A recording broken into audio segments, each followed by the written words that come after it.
नाशिकच्या येवल्यामध्ये एका खास बोकडाची सध्या जोरदार चर्चा रंगली आहे। या बोकडाच्या कपाळावर पांढरी चंद्रकोर आहे।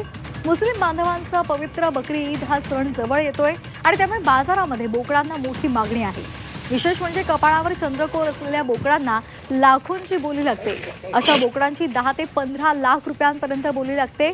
आता या बादशाह बोकडावर कितीची बोली लागणार हे पाहणं महत्त्वाचं आहे। या संदर्भात बादशाहचे मालक गजानन जेजूरकर यांच्यासोबत बातचीत केलेली आहे आमचे प्रतिनिधी सुदर्शन खिल्लारे यांनी। पाहूया।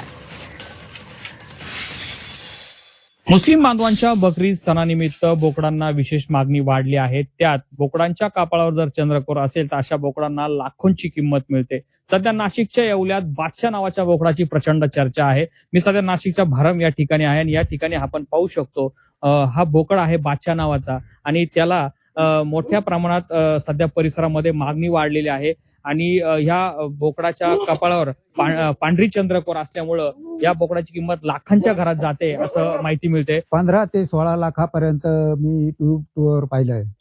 या बोकड्याचा खुराक कसा होता? लहानपणापासून तुम्ही याला काय खुराक दिला? लहानपणापासून याला काजू बदाम चालू होते।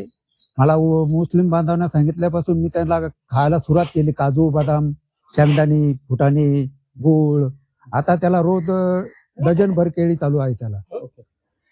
बोकडा बादशाची थाट देखील बादशाहीच होता, कारण की लहानपणापासून काजू बदाम गुळ शेंगदाणे आणि आता दररोजचे 1 ते 2 डझन केळी बोकडाचा खुराक आहे। त्यामुळे साहजिकच बोकड मालकाला आता 10 ते 15 लाख रुपये मिळतील अशी अपेक्षा आहे।